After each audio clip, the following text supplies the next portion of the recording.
Here I have FOSSIBOT F101, and today I'm going to show you how to enter safe mode on this device.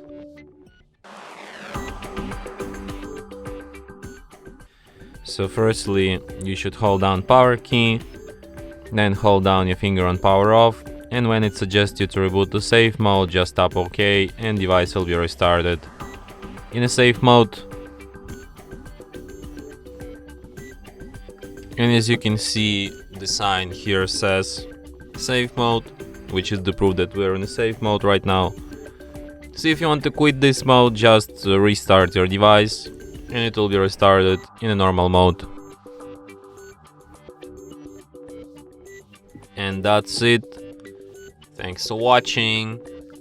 If you find this tutorial useful, don't forget to hit that like button and subscribe to our channel.